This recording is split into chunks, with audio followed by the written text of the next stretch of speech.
Vamos continuar orando ao Senhor agora com o texto do livro dos Atos dos Apóstolos, capítulo 26. Atos 26. Nós vamos ler hoje do 19 ao 23.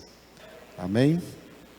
Então leiamos juntos agora Atos, capítulo 26, do 19 ao 23, todos juntos. Pelo que, ó rei Agripa, não fui desobediente à visão celestial, mas anunciei primeiramente aos de Damasco e em Jerusalém, por toda a região da Judeia e aos gentios, que se arrependessem e se convertessem a Deus, praticando obras dignas de arrependimento. Por causa disto, alguns judeus me prenderam, estando eu no templo, e tentaram matar-me. Mas, alcançando o socorro de Deus, permaneço até ao dia de hoje, dando testemunho, tanto a pequenos como a grandes, nada dizendo, senão o que os profetas e Moisés disseram haver de acontecer. Isto é, que o Cristo devia padecer, e sendo o primeiro da ressurreição dos mortos, anunciaria a luz ao povo e aos gentios. Dentro desse texto do livro dos Atos dos Apóstolos, no qual nós estamos, nós vamos meditar hoje nesse tema bíblico de suma importância. Diga, obediência. Aleluia. Um dos propósitos pelos quais nós recebemos a graça da salvação em Cristo é nos transformar em filhos de Deus obedientes a Ele. E para isso Deus nos deu um único referencial, um único modelo perfeito de obediência. Ele nos deu Jesus. Jesus não veio só morrer na cruz por nós. Ele veio também nos dar um modelo de vida de filho de Deus obediente ao Pai. Por isso que os livros mais importantes dos 66 livros da Bíblia são os 4 evangelhos, Mateus, Marcos, Lucas e João, no qual nós podemos ler a biografia, 4 biografias de Jesus, de como ele viveu, de tudo o que ele fez, de tudo quanto falou, de como agiu, de como se comportou, para, meditando nessas palavras, nesses 4 livros, Mateus, Marcos, Lucas e João, possamos tirar daqui o exemplo para as nossas vidas. Filhos de Deus não têm como referencial artistas, cantores, futebolistas, ou qualquer pessoa do mundo. Filhos de Deus têm como modelo Jesus Cristo. Jesus é o nosso modelo e ninguém mais. Jesus é o nosso modelo. Somos imitadores de Cristo. Paulo escreveu em 1 Coríntios capítulo 11, versículo 1, sede meus imitadores, como eu sou de Cristo. Ou seja, sejam imitadores de Cristo. Foi daí que surgiu, ainda que no livro dos Atos dos Apóstolos, Atos 11, 26, o título de cristãos. O título de cristãos foi dado a pessoas que são imitadores de Cristo. Cristo alguma vez se embriagou? Me respondam. Não é para ficar calado não. Cristo alguma vez se embriagou? Alguma vez prostituiu? Entrou em fornicação? Foi visto em promiscuidade? Falou palavrões? Andou com violência? Matou alguém?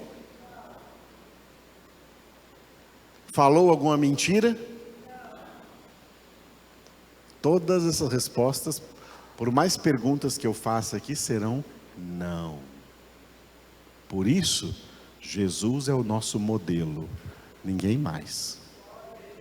Se Jesus não é o seu modelo, se você tem outros modelos, então tire da sua vida o nome de cristão. Para de dizer que é cristão porque você não é.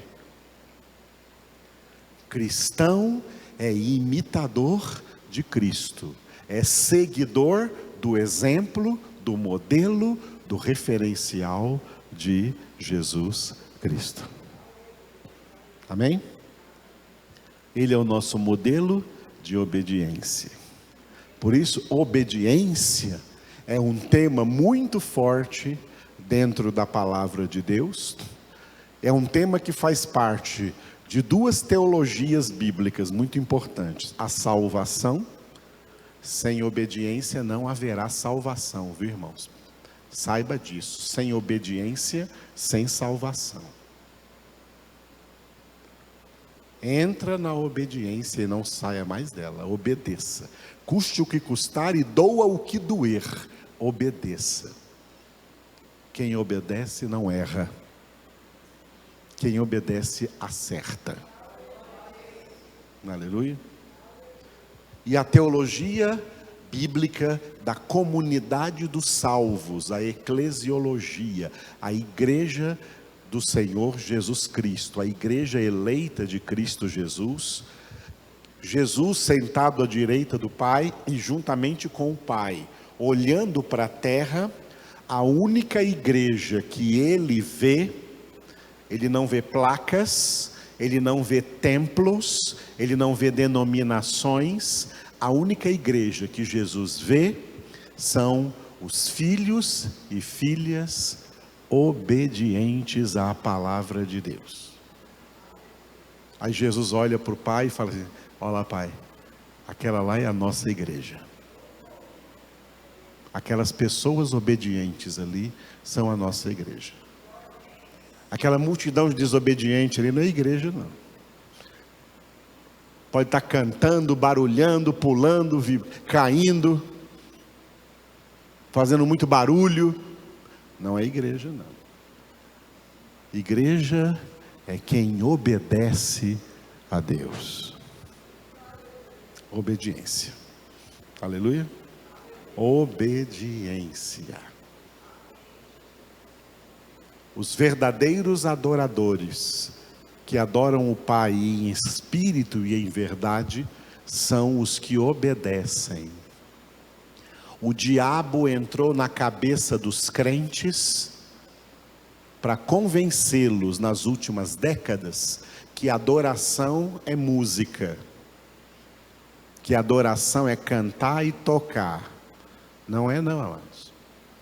Eu canto e toco e sei que isso não é a definição de adoração. Adoração é obediência. Você nunca vê aqui nos 4 evangelhos Jesus tocando nada, cantando nada. Jesus cantou um cântico? Não, não cantou. Ele só obedeceu.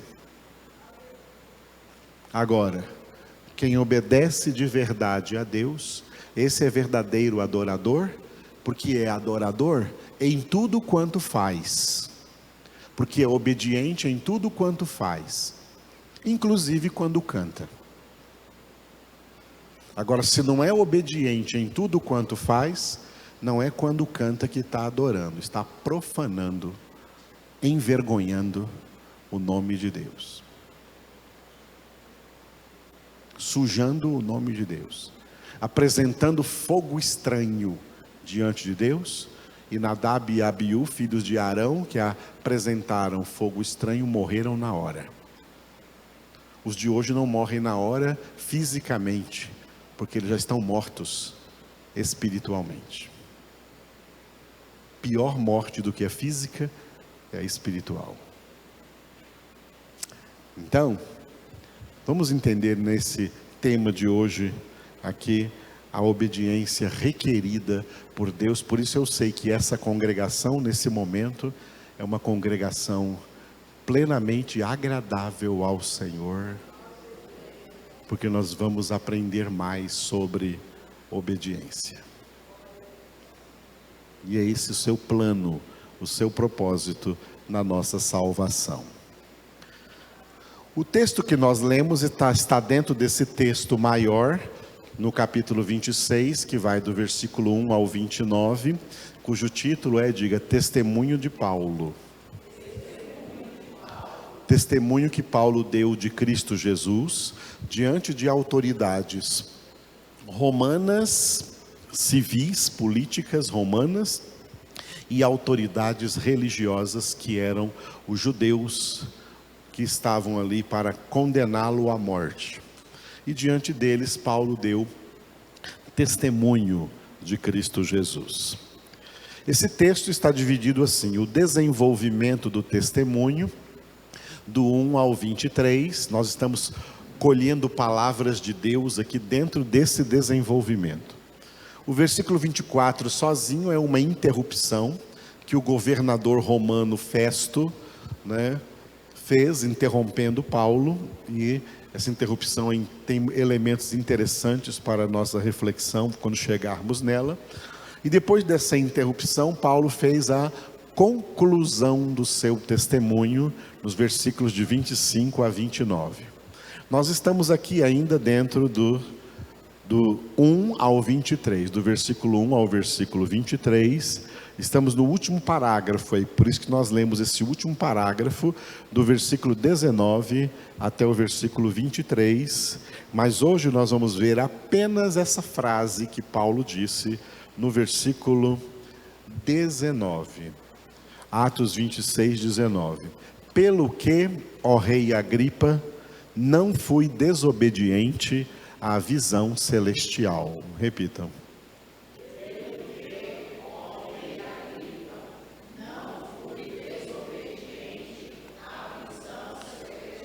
Aleluia. Glória a Deus.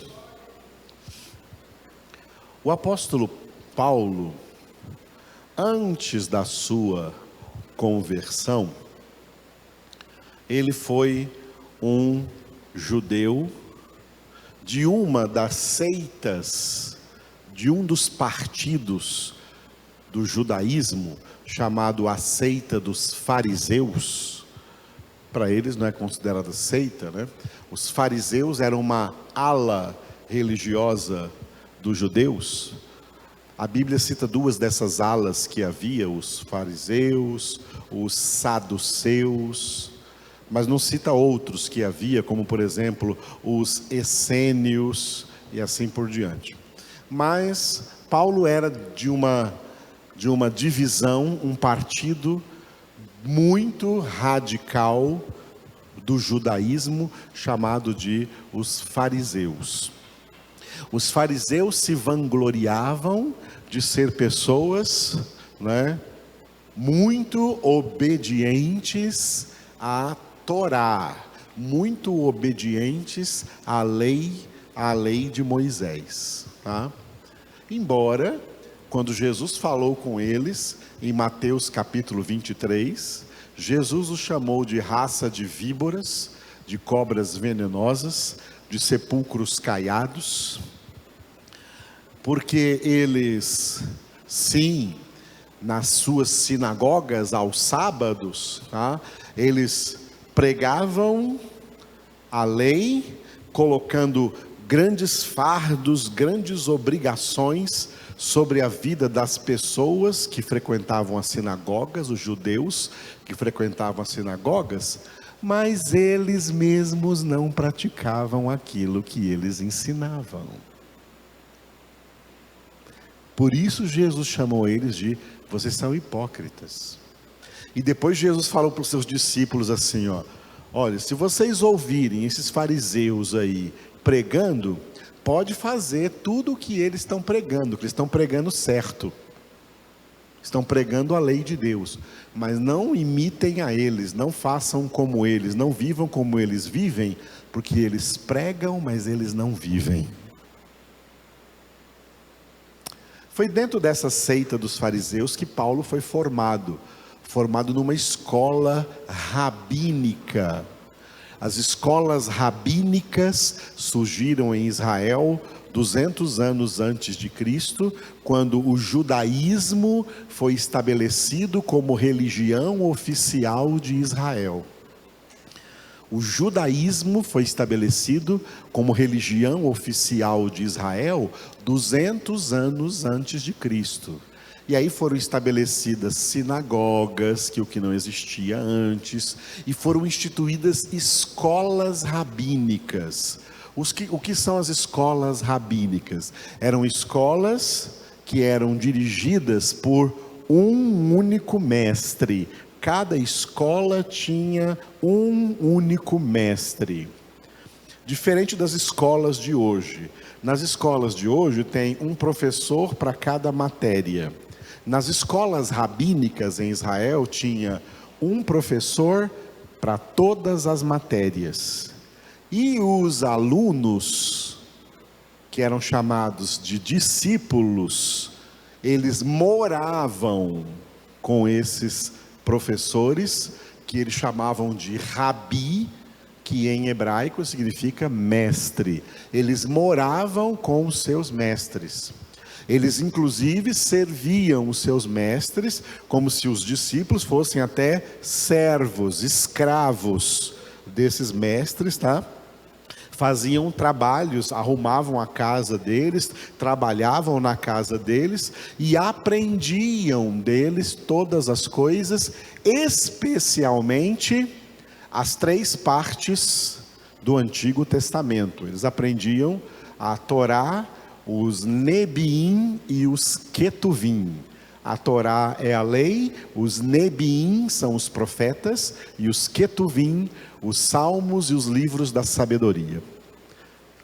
As 3 divisões do Antigo Testamento, eles aprendiam palavra por palavra com os seus mestres e moravam com eles e viviam com eles. Isso foram as escolas rabínicas.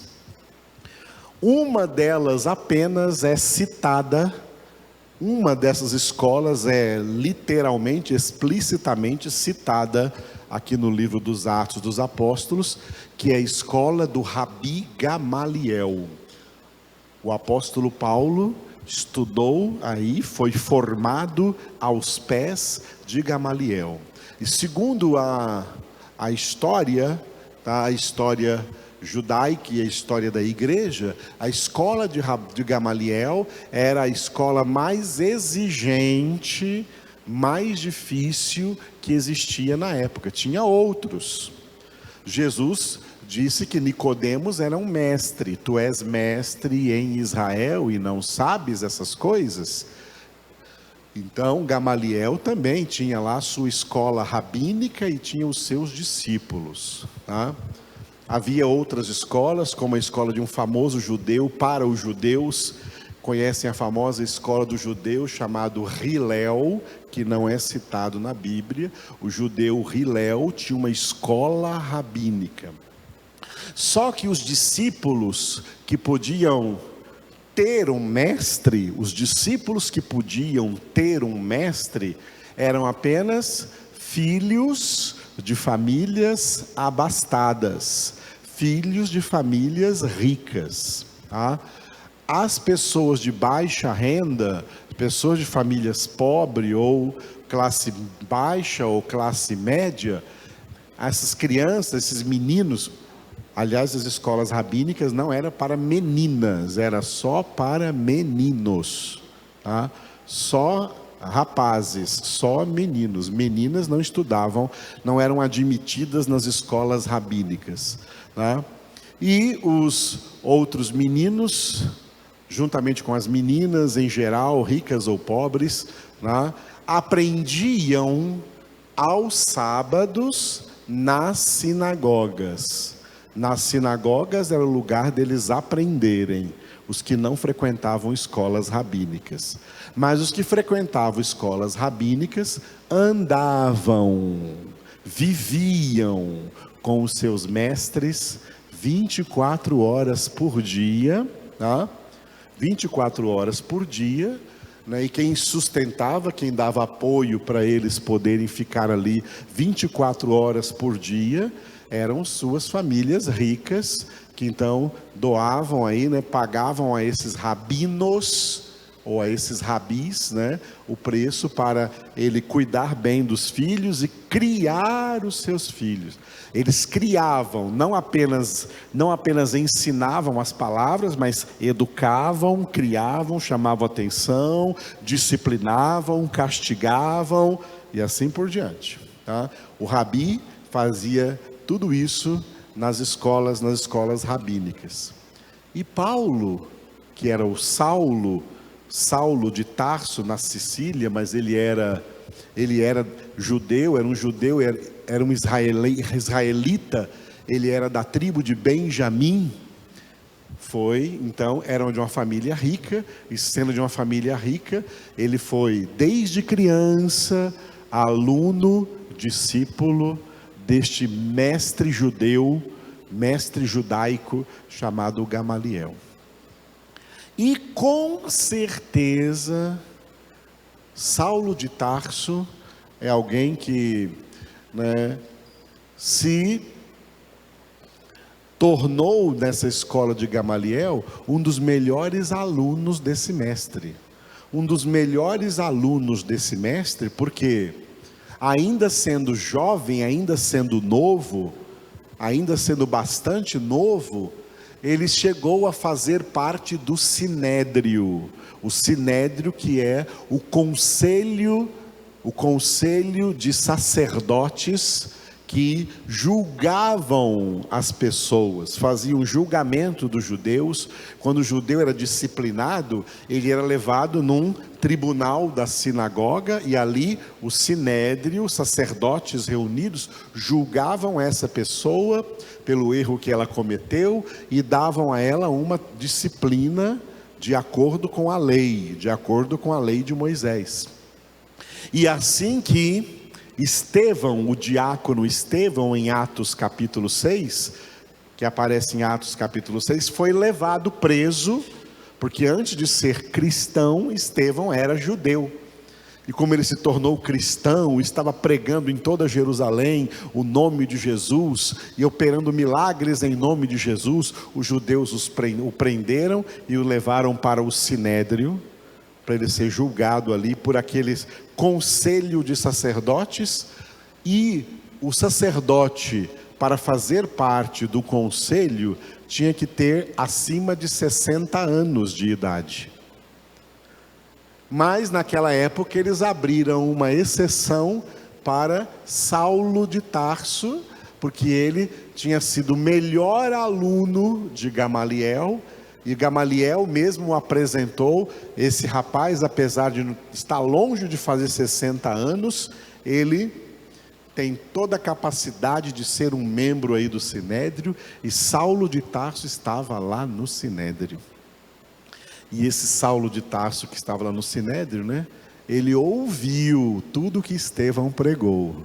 Se você ler o capítulo 7, a pregação de Estevão, Saulo estava lá e ouviu tudo isso. Depois eles de ouvirem Estevão, nós já passamos por esse texto aqui, né? Inclusive foi durante a pandemia que passamos por esse texto aqui de Estevão, e toda a pregação de Estevão, passo a passo, versículo a versículo. Então, o Sinédrio condenou Estevão à morte por apedrejamento. E sempre um membro do Sinédrio, um membro mais importante do Sinédrio, era escolhido para segurar os mantos das pessoas que seriam os apedrejadores.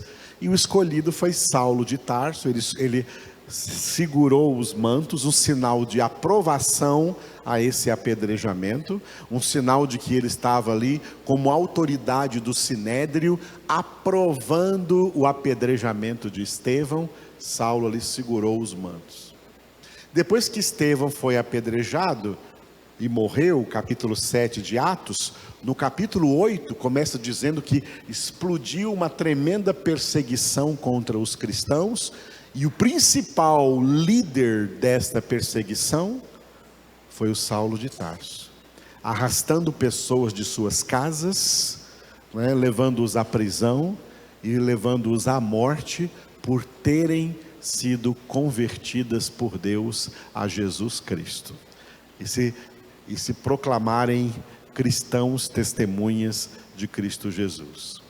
Saulo liderou essa perseguição pensando aqui na sua cabeça e no seu coração que em tudo que ele estava fazendo, ele estava sendo obediente a Deus.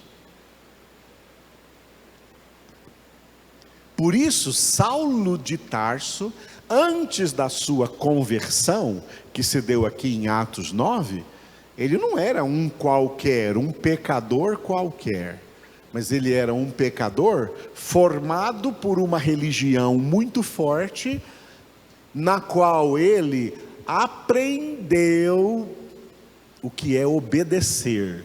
E pela sua obediência, ele achando que estava obedecendo a Deus, ele perseguiu o cristianismo. Isso é o poder da religião. O poder da religião, que é uma obra de Satanás, faz com que essas pessoas religiosas, obedeçam cegamente às suas leis religiosas, e elas têm certeza absoluta de que, fazendo o que a sua religião manda, estão obedecendo a Deus. Estão obedecendo a Deus, quando estão na desobediência total a Deus. Mas aí, quando Paulo foi viajar para a capital da Síria, quando ele foi viajar para Damasco, Atos dos Apóstolos capítulo 9, quando ele estava nessa estrada rumo a Damasco, para detonar os cristãos que estavam lá, Jesus veio ao encontro dele. Jesus veio ao encontro dele. Jesus veio ao seu encontro.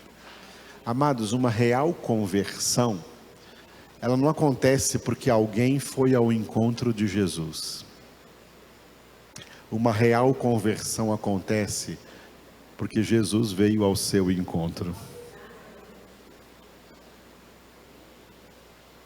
Eu não encontrei Jesus, porque Jesus não estava perdido, eu é que estava. Foi Ele que me encontrou. Isso é a conversão. A conversão não é encontrar Jesus. Jesus nunca se perdeu. A conversão é Jesus encontrando perdidos. Jesus encontrando perdidos. Saulo de Tarso estava perdido naquele farisaísmo, perdido naquela obediência cega àquela religiosidade, e não enxergava Deus de verdade, e por isso não conseguiu enxergar Jesus. E diante da pregação de Estevão, é isso que acontece. Quem não é convertido diante de uma pregação, fica irado contra o pregador. Eu conheço um monte de gente que irada comigo, que não gosta de mim de jeito nenhum. Não gosta de mim por causa do evangelho que eu prego. E não gostam de mim, porque o evangelho que eu prego vai contra o pecado deles. O evangelho vai contra o pecado de todo mundo, até contra os meus pecados. A palavra de Deus é para nos santificar. Mas os que ficam com raiva do pregador por causa da pregação, esse é um excelente sinal de que não tem Jesus, de que não tem Deus, de que não tem conversão, de que não tem Espírito Santo nessa vida. Quando a pessoa é de Deus, ela recebe a pregação. É como diz no livro de Provérbios, olha, né? Não corrija o ímpio, porque ele se voltará contra você. Corrija o justo, e será como óleo na sua cabeça. Ele o recebe. O justo recebe a palavra. O ímpio critica a palavra, fica contra a palavra. Não, pastor Edivaldo está errado, tem outros pregadores por aí dizendo outras coisas, não é bem assim, não. Mas todos esses hipócritas não têm nenhuma coragem de vir falar comigo, é uma cambada de covarde. Comigo não falam, eu falo nas minhas costas por aí. Nunca veio nenhum falar comigo de verdade. Mas eu fico sabendo que eu sou um homem de Deus e tenho o Espírito de Deus. Oh, amados, que gente ignorante, gente boba. Tá? Quem tem Deus, recebe a palavra, essa palavra o trata, essa palavra o santifica, e essa palavra o transforma numa pessoa verdadeiramente obediente a Deus. A partir do momento que Saulo está testemunhando aqui para o rei Herodes Agripa II, é que a partir do momento, tá? A partir do primeiro momento em que ele conheceu Jesus, houve uma conversão, vou chamar assim, houve uma conversão rabínica na sua vida. A partir daquele momento, Gamaliel nunca mais foi o mestre de Saulo. A partir daquele momento, Saulo trocou de mestre. O mestre dele passou a ser Jesus. E ele agora, Saulo, que já estava muito bem treinado a ser obediente a um homem, Gamaliel, a uma religião, o farisaísmo, Paulo se tornou obediente, radicalmente obediente a Jesus. Radicalmente obediente a Jesus. Isso é conversão.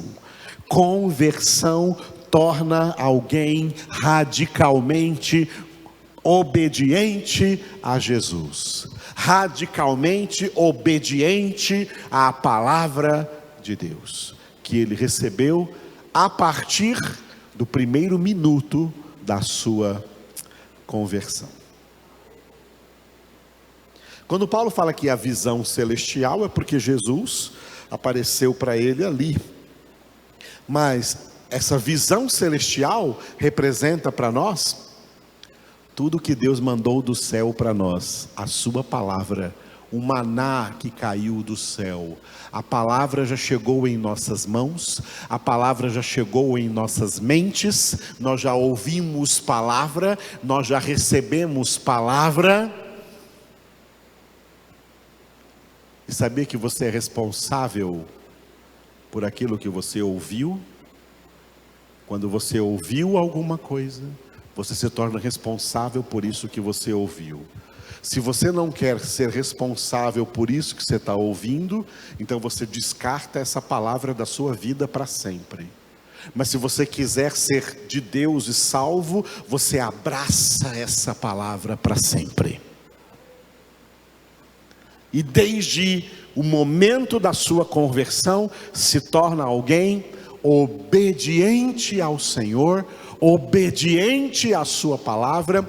Não discuta a palavra. Gente obediente não discute palavra. A palavra de Deus não é para ser discutida. É uma insensatez criar por aí, sabe o que chama? Grupos de discussão da palavra. Tem até um programa aí que eu não assisto, mas de vez em quando alguém vem falar comigo que tem um programa aí na televisão, que sempre tem lá, chama duas pessoas, que uma pensa contrária à outra, para ficarem discutindo alguma coisa da palavra de Deus. Eu não participaria disso de forma alguma e nem assisto. A palavra de Deus não foi revelada para ser discutida. A palavra de Deus foi revelada para ser obedecida, irmãos. Nós não discutimos Bíblia, nós obedecemos Bíblia. Nós não discutimos com a palavra de Deus, nós obedecemos a palavra de Deus. A palavra de Deus não foi revelada para ser questionada. Quem somos nós, ou quem é qualquer ser humano, para se atrever a questionar a Bíblia? Ninguém é nada para se atrever a questionar a Bíblia. A palavra de Deus não foi revelada para ser questionada. Ela está acima dos questionamentos humanos. Filosofias humanas podem ser questionadas, ideologias humanas podem ser questionadas. A palavra de Deus está acima de qualquer questionamento. A palavra de Deus é inquestionável. Ela foi revelada para ser obedecida, porque a palavra de Deus é perfeita, a palavra de Deus é reta, a palavra de Deus é santa, a palavra de Deus é justa, e a palavra de Deus é eterna. Passará o céu e a terra, mas as minhas palavras jamais passarão. A palavra de Deus foi revelada para ser cumprida, para ser obedecida. Nós já estamos no versículo 62, pela manhã, domingo pela manhã aqui do Salmo 119, mas bem no início, nós passamos por um versículo 4 do Salmo 119. Versículo 4, Salmo 119, o salmista orou assim a Deus: Tu ordenaste os teus mandamentos para que os cumpramos à risca. Acharam aí? Salmo 119, versículo 4? Então leiam vocês agora.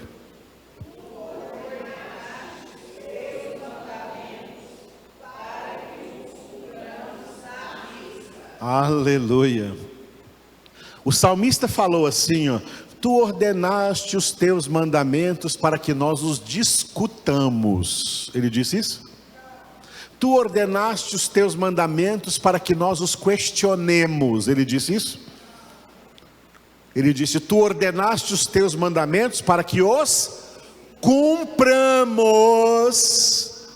Para que o cumpramos de qualquer maneira? Para que o cumpramos mais ou menos? Para que cumpramos pelo menos um pouquinho? Para que os cumpramos à risca.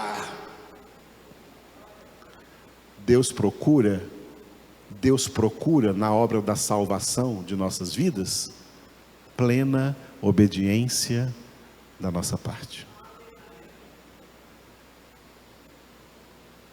E quem tentar resistir vai perder. Já perdeu. Quem tentar resistir, sabe o que acontece? Até adoece. Tem gente que fica doido, maluco, perde a razão, porque fica teimando em resistir à palavra, em questionar a palavra, em não aceitar a palavra. Eu não aceito que seja assim. Mas é assim. Deus disse: eu sou aquilo que eu sou. Erié, Asher e Rié. Eu sou o que eu sou. Eu sou imutável. A palavra de Deus é imutável. A palavra de Deus é palavra de vida eterna. Quando Pedro entendeu isso em Jesus, ele disse: a quem iremos, Senhor? Só Tu tens palavra de vida eterna. E dentro do seu testemunho, Paulo está dizendo isso aqui, diante de romanos e judeus: eu agora sou obediente a Jesus Cristo. Eu não serei desobediente a esse meu novo mestre, a esse meu eterno mestre. Eu vou ser obediente a Ele para sempre. Querem me matar por isso? Me matem. Mas eu vou morrer sendo obediente a Ele, para sempre.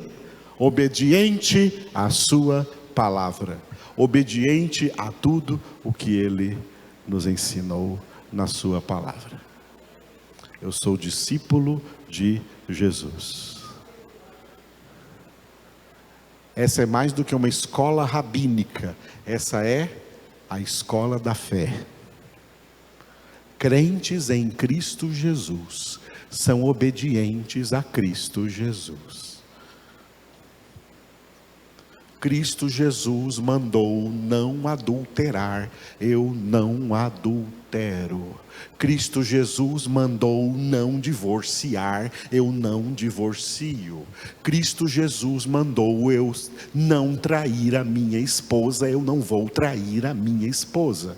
Cristo Jesus mandou eu ser fiel a tudo que Ele ordena na palavra, eu vou ser fiel a tudo que Ele ordena na palavra. Mandou não roubar, eu não roubo. Mandou eu não mentir, eu não minto. Mandou eu ser justo, porque foi por isso que Ele me justificou. Eu tenho que tirar da minha vida toda a injustiça e ser justo, sabendo que mesmo para o justo é com dificuldade que ele é salvo. Mas ele é, porque persevera até o fim na sua santificação. Cuidado, porque nós estamos vivendo num tempo muito perigoso. Um tempo de 1950 para cá, não faz nem um século, metade do século passado para cá, o mundo mudou muito radicalmente. E uma das mudanças radicais do mundo é a pregação do liberalismo. Eu sou livre, eu faço o que eu quero, eu escolho o que eu quero, eu tenho livre-arbítrio. Todo mundo crê nessa mentira de Satanás, chamada livre-arbítrio. Isso não existe. Mas até pastores pregam a doutrina de Satanás do livre-arbítrio. A doutrina de Satanás do livre-arbítrio é pregada e aplaudida dentro de muitas igrejas ditas evangélicas. Isso não é evangélico. Estão cheios de mentiras e de heresias nessas igrejas. Então, nós somos obedientes à palavra de Deus. Nessa época desse liberalismo, todo mundo fica se sentindo assim, até uma palavra nova foi criada, o verbo empoderar. Todo mundo se sentindo empoderados para fazer o que quiser, achando que são livres para isso. Você tem que ter medo desse texto que eu vou colocar agora para você. Hebreus 10, 26. Hebreus 10, 26. Se vivermos deliberadamente em pecado, depois de termos recebido o pleno conhecimento da verdade, já não resta sacrifício pelos pecados. Leiam bem forte.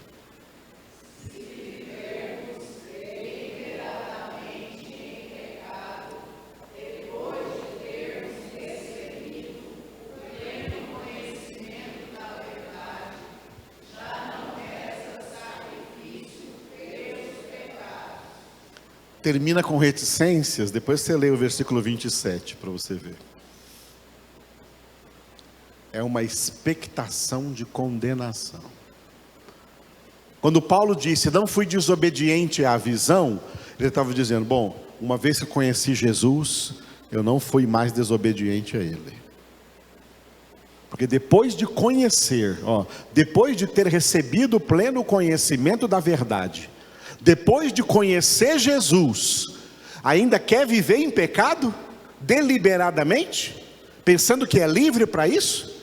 Pensando que tem autorização para isso? Pensando que pode isso? Porque o mundo está dizendo que pode, que você é livre, que você que escolhe, que você que tem livre-arbítrio, você pode viver do jeito que você quiser. Não tem mais salvação para essas pessoas que pensam e vivem desse jeito. uma vez que recebemos a visão celestial, uma vez que recebemos Jesus, uma vez que recebemos a revelação da palavra de Deus, temos a obrigação de cumpri-la à risca, de obedecê-la em tudo nas nossas vidas. Em nome de Jesus. E eu não sou fariseu. O que eu prego para vocês, eu só prego aqui quando eu já preguei isso, até a última instância, na minha própria vida, na minha própria conduta. Jesus sabe.